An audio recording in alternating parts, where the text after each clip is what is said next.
was asking about the SIM card. Oh, no, just that guy Ben was like, oh, you guys are recording. All right. He's like, I was like, oh, yeah. I was like, we can send Sorry, it to Ben. you. It's all right. Sorry. What's his last name? Hurwitz? Jew. Believe I would assume. Well, yeah. I think so. I think that's his last name. I don't know. Okay. I wasn't expecting him married with a kid. No, I wasn't at all. That was a surprise. Okay. I was surprised by that. I was a little bit surprised. I'm surprised by any comic that's married. I'm surprised by any comic that is stable when I talk to them. And he's like a stable... He seemed very stable to me. Yeah. And as stable as a comic could be. Yeah, so that always is shocking to me. I now give... There's no benefit of the doubt that you're a stable person when someone's like, yeah, I've been doing comedy. And I'm like, for how long? If it's more than 8 minutes, then I think you're not a stable person. No. I can't give them that benefit. I give him no benefit. It's very well recorded on this podcast, episode 212, I believe. We're an anti-comedy podcast. No, but the thing is, like, when there is somebody who's actually stable, it's like this big light comes on. I'm like, oh my God, dude! Like, wow, you're a stable human being. I automatically give them way more credit than deserved, right? Or earned credit. I'm just so happy that I'm speaking to somebody where I'm like, oh, wow, okay, this frequency doesn't make me feel insane. I was listening to Tim Dillon, Bobby Lee, and Andrew, I'm blanking on his name. And they were talking about, like, comics, and they're like, yeah, well, look at, like, Sebastian. He's more successful than us because he, like, looks at it like a business. Yeah, well, that's because we're in America. I just don't understand how these people become successful and they're not even looking at this as a business. Well, look, I mean, I guess it's sort of like, you know, musicians or actors or, you know, you always see these documentaries where they make a shit ton of money and then they just lose it all, right? So, like, it is possible to make a shit ton of money, I think, just strictly off your talent. I think that's a pretty small percent. But if you're probably more premeditated and calculated, you probably get a higher multiple that is more stable. I guess. I just don't understand. To me, it's that at some point you got to be some sort of business savvy to, like, do a theater. Or is that just pure talent? Like, how much are you being taken advantage of? Oh, well, yeah. Well, that's why a lot of those people who have a lot of talent have documentaries about them where they have no money left. Like Motown Records. Right? You know, there's some people who are just like, I didn't know my manager was spending all my money, and I didn't know that I wasn't getting paid for this or that. You know, it happens to athletes. It happens. Happened to Dane Cook. Yeah, I mean, it happens to a lot of people it happened to Charles Barkley. It happened to Charles Barkley? He didn't lose all of it, but he had a fucking real asshole agent or somebody who just, like, pocketed shit ton of money from him. He mentions it on TNT all the time. Huh. Not all the time, but enough where I've heard him say it more than once. No, he spends a lot of time insulting women in different cities. Yeah, and Shaq. But yeah, I mean, I think it happens if you're not watching it. If somebody gets this sense that you're not watching it, they don't even believe that they're doing anything wrong. Because they're just like, oh, this person isn't even going to miss this money because they don't even know that they're making it. That's crazy. Like, I know people that are, what's success? Like, I have friends that don't check their bank account. If you ask them, like, how much do you have? They're like, I don't know. That's wild. I mean, even when I had no money, I would check. I check all the time. You know, like, I just want to make sure it's there. But it's also like when you're budgeted, you have to know what's there, right? You want to know what's there. I think that's wild. I pay my credit card bill every other day. Yeah, I pay, you know, it's probably every few days. I use that as I don't have cash on me, right? There's no point to cash. Right? Like, that's how, well, I carry cash. Yes, but that's, you know, at a certain age, cash has become irrelevant. No one at my age carries cash. Yeah, I mean, it is irrelevant as far as making transactions, but I find there's a convenience when I'm out and if I'm drinking and it's late and I just want to get the fuck out of there, I end up overpaying and I'm just like, here, I'm leaving. I'm leaving. Because when I want to leave, I want to fucking leave. And, you know, that's the Irish goodbye DNA. That I have that. Right, you grew up in Boston for a certain period of time. Yes. So that growing up in the Commonwealth of Massachusetts, like when it's time to go, you just fucking go. And I don't want to even deal with here's my card, this, that. And I can't see shit, right? So. No, Yeah. You might be giving them under. Yeah. You think you're overpaying. Yeah, You can't see anything. Like at least I know with cash, I know what I left. With the credit card, I'm like, I can't read these numbers. I can't see. I know. My tip. I've left your signature multiple times. Well, I mean, that's the other problem of getting old. So for me, the convenience of cash, that's the only time it's convenient. Is like at a bar? It's at a bar, but sometimes, if you like at Stone Street when we've tipped the bouncer or the bartender, it is it's so much easier to give somebody, $10-20, and I think it is more appreciated than the dollar amount that you're giving. Well, because it's direct. They don't have to wait a certain period of time. It's here. Here it is. Kyle Mara does this. 'Cause this is how you can tell he's a true alcoholic. He pays the bill with his card and has cash for the tip. Okay. That's a very professional move. Yeah, and they love that, right? Because love it. It's like they're being thought about, and it's immediate, and it's going right in their pocket, and nobody knows about it. Well, we went to that bar, famous bar by it's Irving Plaza. It's a name. You say the name. It's big on Christmas. It's a big Christmas bar. They really decorate it. Oh yeah. They have the whole tradition. It's oh man, I can't remember. I was pretty drunk when I was there. I think it's a woman's name. It could be. It could even be a guy's name. It's definitely a name. But he apparently goes so much. It was a packed bar. You couldn't walk in. Oh, we got no. tables. We got chairs at the bar. No, in this bar, it's like a long, basically hallway that's kind of wide, but it's packed. You can't really move, and it's like probably 2 rows deep off the bar. So if you're walking in there and they're giving you a table, you're a serious customer. He called me at 2:30 a.m. on Friday. Well, I guess technically Saturday. He was like, "What? Why aren't we owning this town?" Not carrying around enough cash. That's why. He's carrying enough cash. That's why he's looking at it this way. I was like, "What are you doing?" He's like, "I'm walking into Village Tavern right now." I was like, "It's 2:30, Kyle. Go home." I was like, "Who are you with?" He's like, "I just met a couple people." Yeah, look, see that's the advantage of carrying cash. Well, I mean, we left that. I wasn't expecting to go to a hookah lounge in the East Village. Oh yes, Friday night. That was unexpected. With an Afro beats musician. Yes, and his friend, who I couldn't tell was a friend, a manager. Oh, I think that was his assistant. friend. I think it was his friend. Although he kept handing him his phone, so I don't know what was going on. What was going on over there. Yeah, but that was kind of a random fun night. My night kept going. It got pretty extended. It was extended? You went out? Yeah, well then I was gonna meet up with somebody, and then I was like, this is getting too difficult. And then those guys were still at Ludlow House, so I was like, you guys still there?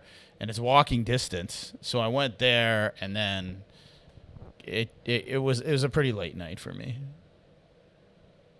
That's what. Well, then I ran out of cash, and then I went. home. Okay, then it's over. Then I went home, but yeah, I was not expecting the hookah lounge. I didn't expect the hookah lounge to also have the Brooklyn Nets Lakers game on. When you talk about seedy hookah lounges, I'm not expecting plasma TV on the wall when you first walk in. I was not. The whole experience was. I hadn't been in a hookah lounge in a very long time. Last time I was in a hookah lounge was when I was 19, because that's when you go to a hookah lounge. No, but I had fun. I still had a fun time. It's one of the wildest things I've ever seen. A guy on FaceTime with his wife who is in bed. Oh, that was happening? He was on FaceTime with his wife while he was in the hookah lounge. Oh, wow. He hangs up the phone and kisses the girlfriend next to him. One of the wildest moves I've ever seen in my life. All right. Yeah, I didn't even see the phone call. I didn't see anything. At that point, I had quite a bit to drink. So I was just like, I was paying attention to the belly dancer. How old was she? She was not, I don't know. Did you see her leave with her ensemble? No. They had to be 17. She was not old. She was not old. I can tell you that much. She looked pretty young. I don't know. She could have purchased Tuca there. Possibly not. Possibly not. Unless she came with cash, of course. Well, that's the whole reason she went. She's got to tip people afterwards. Yeah, like I figure, like so. I guess if you're going to a hookah lounge with a belly dancer, you know to go with cash. Who knows that there's going to be a belly? Is that assumed? I don't know. Is it assumed that hookah lounges have belly dancers? I don't know. I'm assuming yes, because nobody seemed at all surprised when she came out. I did like how we were nervous if we were going to get into this place. Yeah. Yeah, you were very concerned. Like, I don't know if we can get in. Hey, I don't know. I was like, I don't know what's going on. I was like, the last time I went to one, it was a real hassle to get in. You couldn't get in. To the hookah lounge? Yeah. Where were you? I don't know. It was somewhere in the East Istanbul? Village. And I was just like, yeah, and I had to keep doing them. Well, my friends have a table. My friends have a fucking table shit. And then they were finally like, okay, yeah, we can let you in. I'm like, God damn, for a hookah lounge? Like this, I didn't realize that. But that was years and years and years ago. That was like 7-8 years ago. Was it with an Afro Beats musician? It was not. It was not. Well, that's your problem. And now this guy wants us to open for him at SOB. Yeah. That could be, the more I was thinking about it, it's going to go really bad. That could be really difficult. It might be. It's an Afro Beats concert at SOB. Yeah, it's going to be difficult. The more I thought about it, I was like, that's probably not where comedy does well. And that's if you're an urban comic. Yeah, I mean, I just think it's just the environment is... We're going to stand out. Yeah, and then probably not in a good way. No. But it's also just like people are going to be not paying attention. I just don't like if you're... I've seen it work out. I don't know, man. Like you're waiting for a concert. Who the fuck wants to like listen to comics and be like, hey, whatever, like it could be difficult. I could see that being a difficult environment no matter what. But I don't know. Well, I saw Jim Brewer opened, I believe, for Korn for like years. Really? Okay. Korn or someone Korn-esque. And I would look, man. I would assume that would have gone bad. I would have assumed that would go bad. But Well, I know a guy that opens for emo concerts. Apparently, Really? It goes well.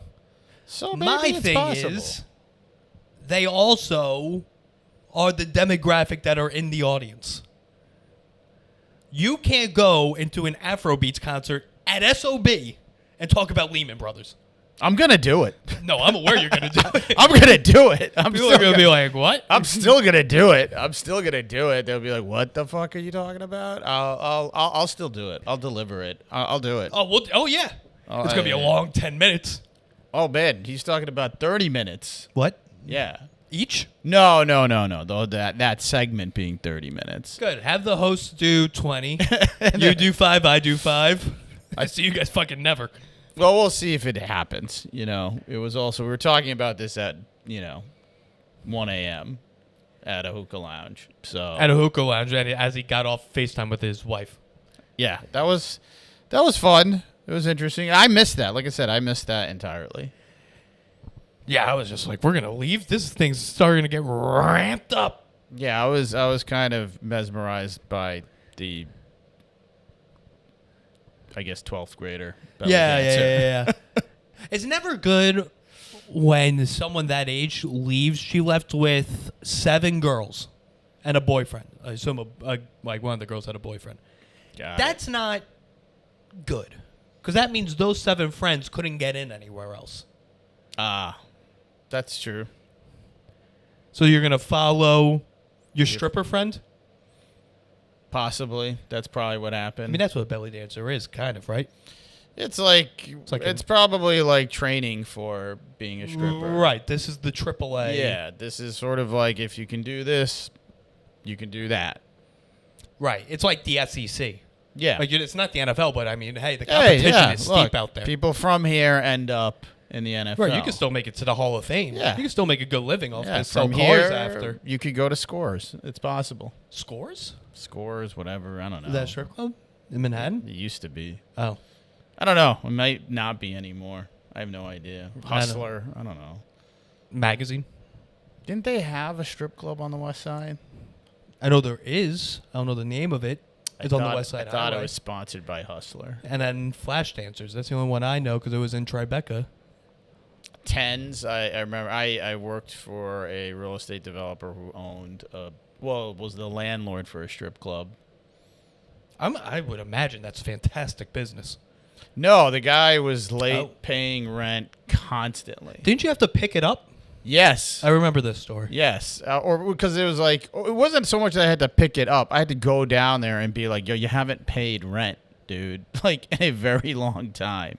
And it was, he had space in the building that was owned by the landlord who, our office was in the building as well. Your office was in the building of the strip club? Yeah, so the strip club was downstairs on, I think it was like 21st Street. And between Park and 5th, I think that's where it was. Very odd location for a strip club. It was. That might be why it wasn't doing well. Yep. So, yeah, I'd have to...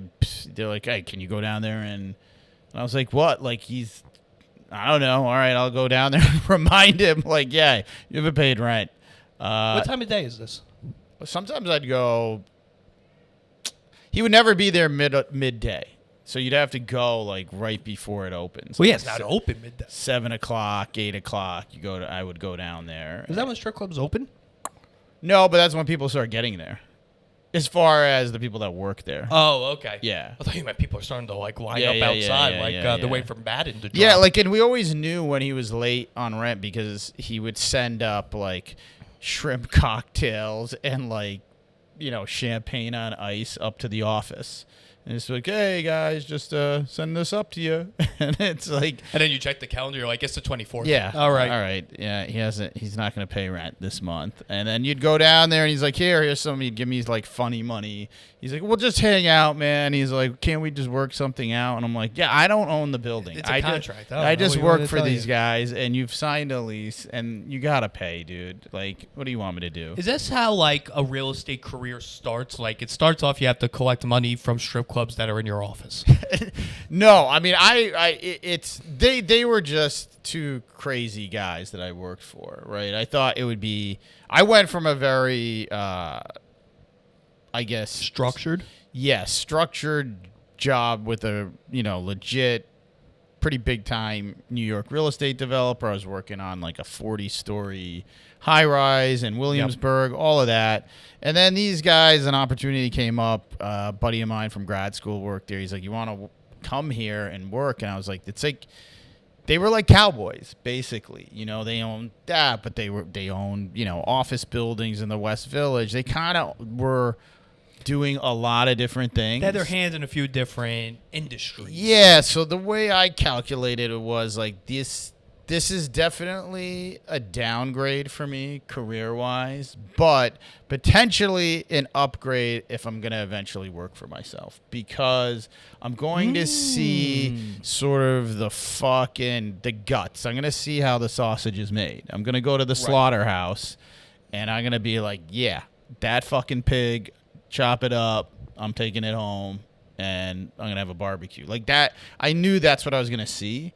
And so I hated the job, but it was good tuition, I have to say. How long were you there? I only lasted 10 months. Okay. Yeah. I couldn't sustain enough. myself there. Yeah, it was fucking nuts. I mean, one of the guys was insane. I would like come in on Mondays and in the bathroom there'd be like coke dust, right? Well, yeah. No, not in the strip club. No, I know. In the office, right? So it was just one of the guys was out of his mind, and then the other guy was older. He was generally fine, but he was a bit of a lunatic too. But yeah, I lasted 10 months. I was like, all right, I can't stay here. This place is too crazy for me. But I did learn a lot. Got a lot of crazy contacts, very local New York contacts that I don't think you would normally just get at a very structured place. And I saw the dark side of the moon, right, of real estate. So it was valuable. I'd say I found it valuable. It was a valuable experience. It was not great for my mental health, but a valuable experience. Well, you got to cut your teeth somehow, right? I guess that provides in that type of startup environment. Yeah, essentially. yeah. It's yeah. not a startup because they've probably been around for 100 years, but They were around for a long time. They were established. They had like this a very affluent family office behind them somehow, and their family or a family? a office? family. So there's a separate family who's funding this. Yes. Well, and one of the partners himself was a wealthy guy. So it was like a very New York type thing where you're not gonna what they were doing, what they were involved with. You're just not gonna. You could work at Blackstone or whatever. You're not learning this shit. You're just not. And that's why, like, when I am in the room with somebody who's from an institutional background only, I'm a bit of a dick. I'm pretty obnoxious. Because they don't know how to handle that. Yeah, I'm just like, I can do your job and I can do this, but you can't do what I do. I'm a dick about it, for sure. Well, you got to leverage what you have. Yeah, They have lawyers and yeah, they have the pedigree, which they're a dick about. You Right. know, it is what it is. It's a pissing contest sometimes, but like, yeah, you can't back down to that. no, you got to approach it like Viet Cong. Like Yeah, they're like man. the British army, all lined up and proper. And you're like, I got to attack you like Viet Cong, dude. I got to hide in bushes It's and shit. fucking guerrilla warfare, dude. Like, that's what it has to be, and that's your advantage as an entrepreneur, at least in real estate, but I think probably in most industries, but New York real estate and real estate in general, you know, that's what it is. So it was a interesting situation. They had I forgot. They had like it basically was like a swingers club. You forgot that? Yes, I forgot. Okay. So I never had to go there. That's why. Well, it's not in your building. You know, and they paid on time. So I never The actually. Swingers Club paid on time. They always paid on time. They like, paid on what time. what was it? Like, was it a bar? Yeah, so I went there physically once, right? Not to collect rent. There was To bring your girlfriend. there was a problem with like the HVAC, right? Like the air conditioning was fucked, so we had to like go check, right? I'm sure that's very important in a swinging environment. And so like the front just looked like a lounge, right? You know, a lot of pillows, what you would think, like very loungy where you could just kind Was of. this a sex club? Yeah. What? Yeah, it definitely was. I mean, at least that's what it felt like when you were in there. And then there was like a long hallway in the back, and there were like these private rooms. And what was it legally? I don't know. I don't know what it was legally. I don't know. Assuming a bar or Yeah, I something? think it was just legally a bar lounge. So because where my head's going with this is the health code. I don't think it probably falls under the same rules and conditions as a bar. Well, no, I think as a strip club probably. Do strip clubs and bars have two different sets of I think health so. code? Maybe not health code, but there's definitely different rules and regulations, right? You can't. Well, like human rights, yes. Yeah, but like you can't have strip clubs in certain neighborhoods, and You know, can't? No, certain distance from a school, from a religious institution. There's like all types of. Really? Yeah. In New York, or by neighborhood?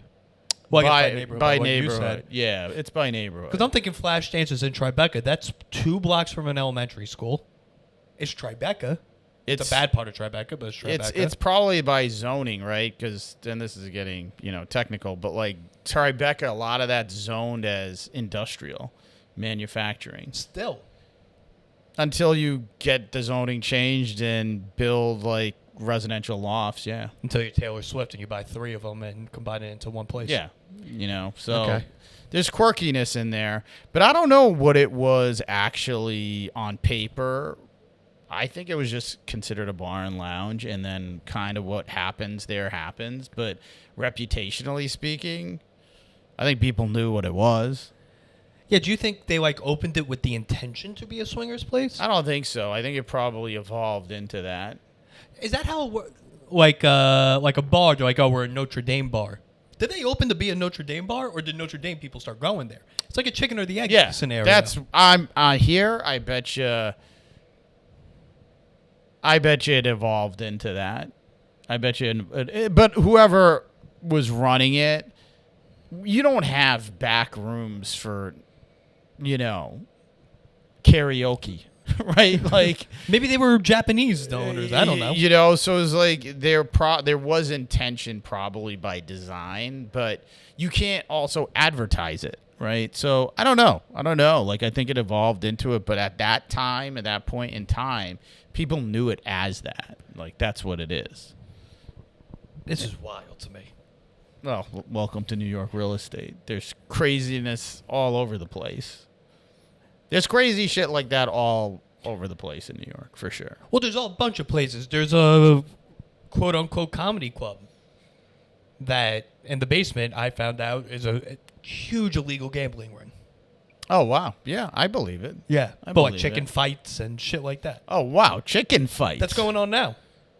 Wow. We won't say the name, but you guys can figure it out. There's not that many. Chicken fight? So I think that might have been a bit of an exaggeration. That's what I was told. Okay. But yeah, there's a bunch of people illegally gambling in the basement in not Manhattan. You guys figure it out. Maybe we'll say it on the page. Yeah, look, there are a bunch of crazy ones. There's that traveling strip club.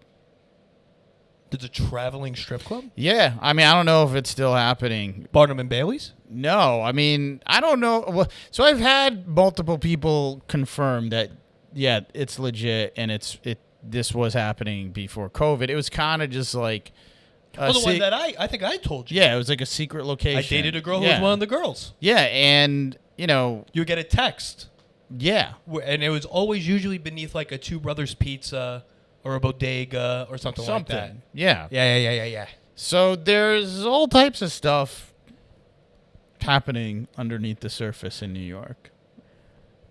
What's the wildest thing? The wildest that I've seen? Wildest, maybe the least expected? I mean, so there was there was a version of that I've heard where it was, I mean, I don't know, non-professional strippers. What's the difference between a professional No, and these an were. amateur? I think these were women that had like 9-to-5s and just Yeah, they yeah. wanted to try it. Yeah. And that But was the open mics yeah. of stripping. Yeah, so that was the kind of the guy. I know somebody who said they went, and I believe him. That was probably the wildest one that I've heard. But you didn't just walk in one day. They're like, we have a leak. And you walked in and you're like, is this open mic for strip clubs? Oh, that I've seen? I mean, I've seen insane shit as far as just like the way people live. I walked into a hoarder's apartment. That was fucking nuts. I had never seen some shit like that. Crazy. She didn't die, but rent hadn't been paid in a while, and she had a rent-controlled apartment. Oh, this had to be early days for you. Yeah. Yeah. Yeah, it was with those guys. Wait, so they were doing residential also? Everything. I saw pretty much everything. All right. Everything but hotels. These guys did everything but hotels. That was the rule. No, it wasn't a rule. It just That's just how it turned out. Yeah, that's how it turned out. And so she hadn't paid in, a couple months, and it was nothing. It was chump change. So they're just like, she could be dead. I was like, okay, well, there would be an odor. Somebody in the building would have said something. You'd imagine. And so I was like, all right, fuck it, let's go. So I go over there. Super opens the doors. There's no dead body or anything, but dude, The smell? the smell wasn't from human remains. It was just unbelievable. Like, dude, I had to you had to push the door open, right? Because there's so much shit in there. And then you couldn't move. Like, we got right into the door, and I was like, I don't know how we're going to keep moving. There's shit in front of us. There's shit to the left. Piles and piles of decomposing newspapers. Yep. Cats? No cats. That's shocking. That were alive. I don't know.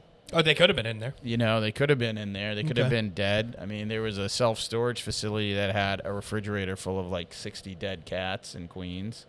That you saw. I didn't see this, but it was our competitor next door. But this apartment, like, there was shit stacked up to the fucking ceilings. Yeah.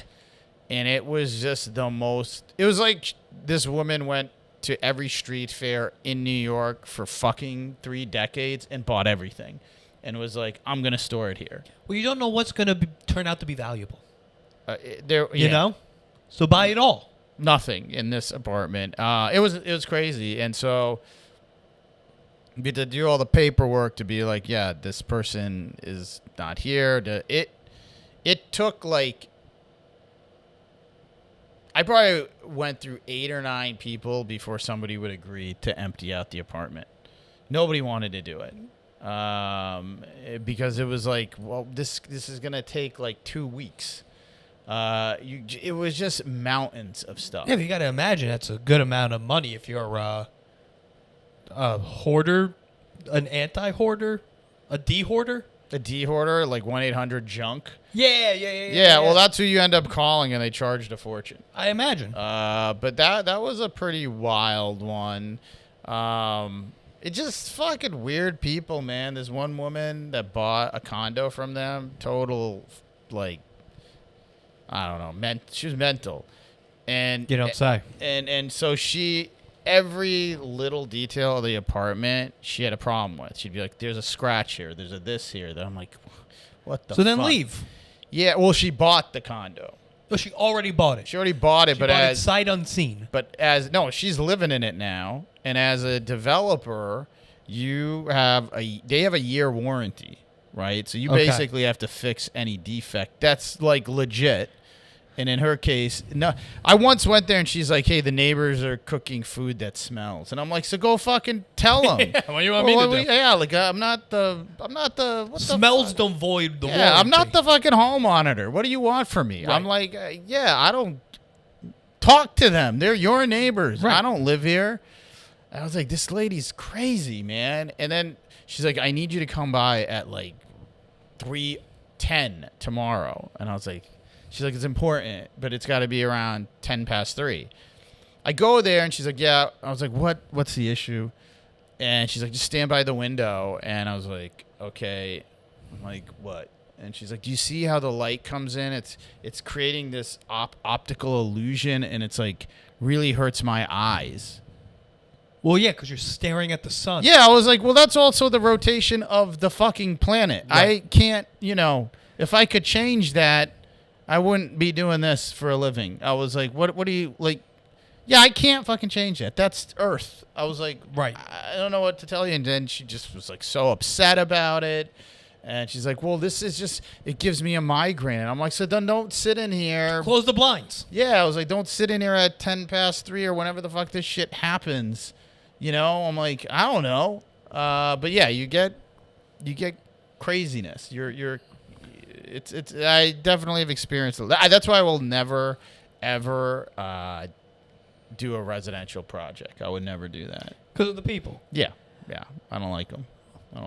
Well, commercial, you got to deal with fucking psychos, too. Was Yeah. that this place's policy? No hotels and only psychopaths? Pretty much, they would cut it. Pretty much, they owned the building for what's that interactive play? Interactive play. Yeah. What the hell is it? Naked Cowboy. Sleep No More. I've heard of it. Yeah, so they owned that building, and it was like this interactive play. It was like kind of off of I think it was off of Macbeth. And it's a massive production. But they would take chances like that on that type of tenant. When those guys first went in, you look at that and you're like, is this going to even work? Right? Because, you're investing all this money in the space. So, but it did. They killed it. They are now in a lawsuit with each other. When was the last time Sleep No More was going? It doesn't go anymore. I don't know, but they're definitely in a lawsuit. Over what? I think Creative differences? No, I think Sleep No More was asked. They said that, oh yeah, the landlord asked us to prepay rent or something, and now certain improvements were not done. It's a big. It's in the. You can Google. It's in the. This has to be drawn out for years, though. I think this is. I think the lawsuit was filed like a year ago. Oh wow. Yeah. Okay. Yeah, but it's. I've seen some crazy shit. Well, there's a rumor. I don't know how true it is. 2 Gold Street, where I used to live. Apparently, the Penthouse is a dominatrix club. Like openly. That's what the doorman told me. So people are down in the lobby and they're just like, "Hey, I'm going up to the penthouse." Yeah, they go, "Oh, I'm going to PH2." Like my doorman was like, "I got you." Got it. So there is a dominatrix that lives there and she works remote. I don't know if she. I don't think she's doing this over Zoom. It's. I don't know if she lives there or she rents it out. I don't know That would be the structure of Okay. the operation. Well, imagine if you were into dominatrix and you lived in that building. Couldn't be better. Yeah. Especially that building. You had a dominatrix upstairs. Harry's Italian in the basement. Look at that. You really didn't ever have to leave. Yeah. That would be wild to have that as your neighbor. Well, once I learned that, like it was about a year into the lease, like right around COVID, I found that out. I guess he was like, "It's not going to come back because it's a pandemic." So he told me. I was like, "Oh, okay." I don't know. It could come back. I mean, that's like Ophelia's, right? It's so strange to me that there's a bar in the apartment building that just outside people can go to, and you're all using the same elevator. Wait, Ophelia's? Yeah, that's an apartment building. Wait, am I blanking out? Ophelia's on 49th Street. The bar upstairs with the view. Yes. Yeah, so that's an apartment building, Yeah. right? Like, so I don't know that.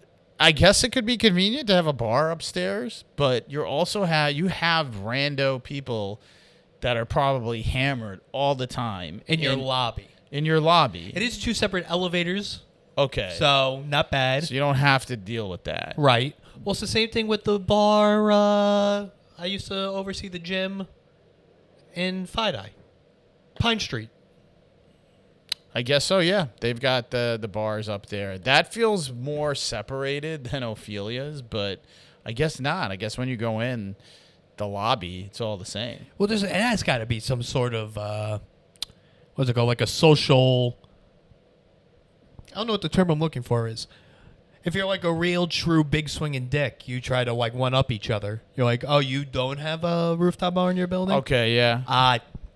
Well, I have a rooftop I bar. think also both Ophelia and Pine Street, on a relative basis, these are less desirable neighborhoods. So maybe, I think the person who's owns the building is trying to offer something that's a little bit different, right? Like you have a bar and a restaurant in your building.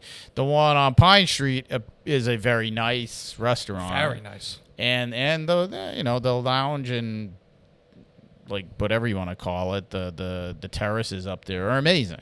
They're amazing. You would think, because the UN's right there by Ophelia's.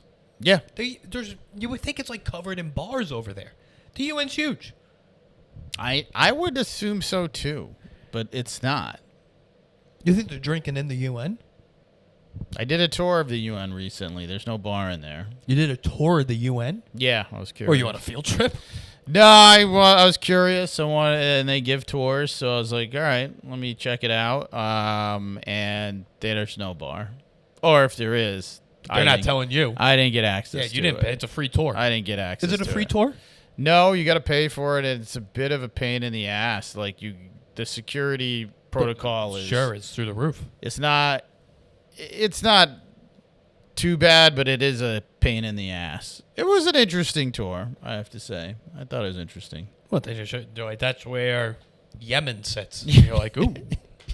Yeah, pretty much. Okay. Pretty much. They kind of just describe what they do, and you're going into the different, auditoriums or all that shit on the news that you see.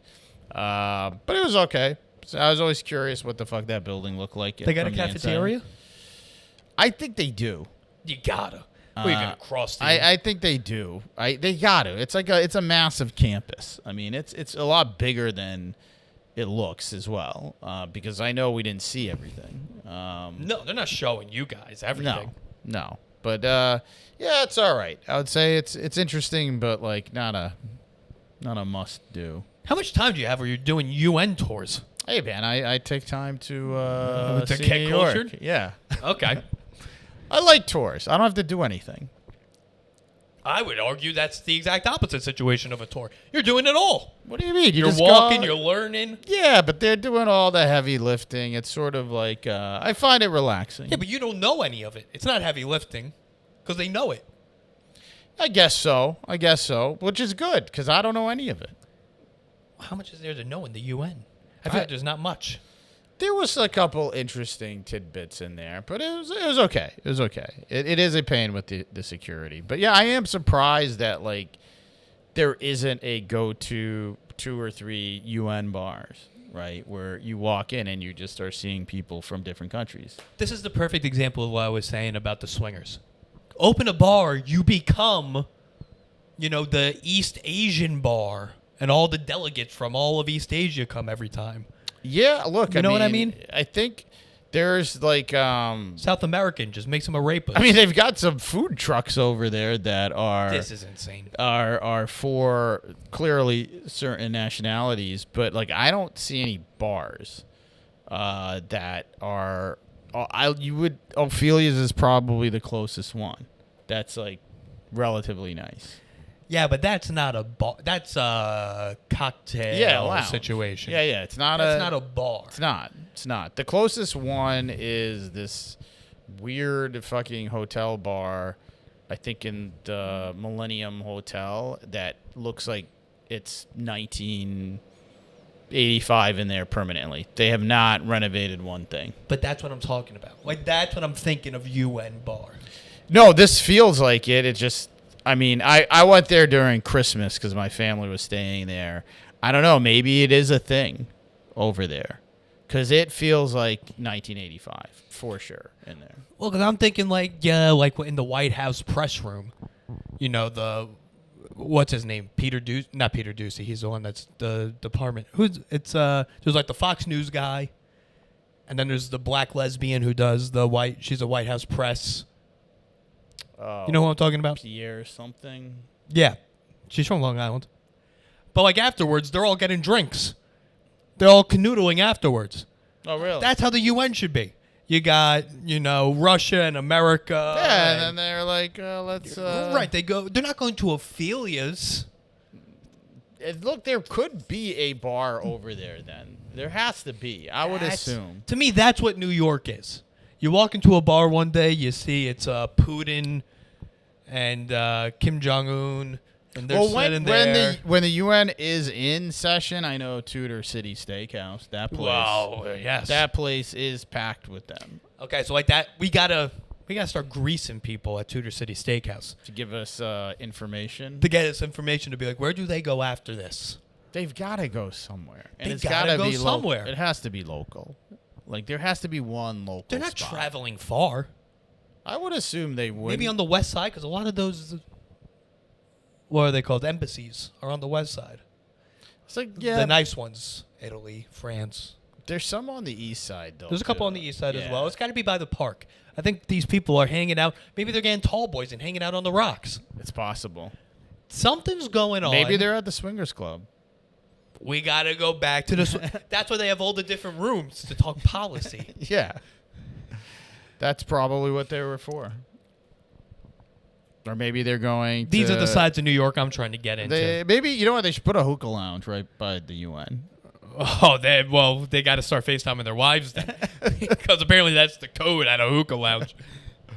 But yeah, there isn't anything like that over there. I'm surprised. Or maybe they just come here and they just go out wherever in New York. That's not how it works. You're not You just know? going anywhere. You're a delegate. Yeah, Your like, country's been coming here for 300 years. yeah. You're telling me you don't have a go-to? And like I think you have like sort of a free pass, right? They can't be arrested. Don't they have diplomatic immunity and shit? Is that a thing? I don't know. I've seen that in an old Lethal Weapon movie. No, then it's real. There are diplomats that park in this parking lot right here. I don't know what nation. It can't be a good one because this is pretty cheap parking. I think diplomatic immunity is a thing. But what does that? How far does that extend? Because I think you can't murder. I don't know. No, you can't murder. I mean, I don't think you can murder, but like they seem to get away with certain things. I think parking tickets, maybe congestion pricing. I don't know. I can tell you on a real estate side, you usually don't want one of these countries as your tenant because there's no way to enforce it. Right? What does that mean? Like, say they stop paying rent. You can't really enforce it because I think because of, I'm not going to say because of the immunity, but some sort of treaty, whatever, that we have, you really can't enforce it. Hold the phone. You're telling me that these countries are renting the townhouses? Yeah, or renting office space. Yeah. Office space, I get more. This whole time I thought they owned, like Italy owns that townhouse. They might own it, but in some cases they might not. They're not all. That's wild. Yeah. They don't all own that. Some of those countries are tiny. They can't fucking afford that shit. Where am I? 4 blocks down. Albanians. Yeah, they're not buying That's a cheap. townhouse. They're not buying a townhouse. You're on 79th and 1st? That's your fucking... I don't think they're... I bet you it's rented. I bet you the Albanian one? Yeah. 100%. Well, maybe... I don't know, because they are all supers. Like, imagine owning the Albanian... You'd have to do nothing. They'd be the best tenant. Everyone there can fix everything. Yeah. You would never get a phone call about the HVAC, ever. Never. Nothing's ever broken there. No, they would probably add an extra floor. You'd show up and be like, dude, it's now 7 stories. Yeah, they're installing new cabinets. You know? It's probably a showroom. That's fun. But, I think, you can't enforce payment, so... There's a bit of a risk, but then there's the reputational risk for them that they're a deadbeat tenant. I don't think they want that in the New York Post either. Yeah, but there's country, like, I'm trying to think of a country. Like if Greece doesn't pay. Yeah, that's embarrassing. Yeah. That's what's embarrassing? They have no economy. It would be embarrassing for them if they couldn't pay. I mean, it makes sense. That country makes sense. You know, but even a smaller country, if they're trying to get credibility and you can't pay your rent, not great. Yeah, but how many new countries are looking to get a... But it definitely happens. It definitely happens where they're just, like, lax about it or whatever. You know, they can kind of... As if you are the landlord, you don't really have much enforcement ability. You're really taking a leap of faith. I can't believe they're renting this. They are renting, man. A lot of them are renters. I think some of them probably not. I would imagine, like, the Russian embassy, they don't want to rent from somebody. No, they own. They've got to own. They got to own. You have to assume that they own. Germany owns. France, Italy own. Yeah, listen, I don't know. The one in D.C., when you go by the Russian embassy, your phone doesn't work. Really? Yeah. That's pretty cool. Yeah. You got to own that building then. Yeah. You can't install anti-Wi-Fi technology. You're just like, you won't get a signal there. I don't think you're getting your security deposit back if you install that. No, I think it's a wrap after that. It's a wrap. There's not enough spackle to fix that. All right. So I think we should do a hunt by the UN and see if there is actually a bar. I'm committed to finding out if there's a place where these people are hanging out. Listen, call us in if you know any of these places. Yeah, I would like to. I'd like to check that out. That'd be interesting. That'd be interesting. Yeah, it would be. It would be. I'd be trying to cut deals in there, man. That'd be fun. Right? All right, let's switch over to Patreon. All right. Let's switch over to the Patreon. See you guys there. And also subscribe to the channel. This is goddamn ridiculous. 80% of you don't subscribe. Just subscribe to this. 80% of freeloaders? Free, and they complain. So shut up. You can't complain if subscribe you're getting to the page for free. Right. Well, that's where you're wrong, Mehul. They exclusively complain. So just goddamn join. All right. See you there.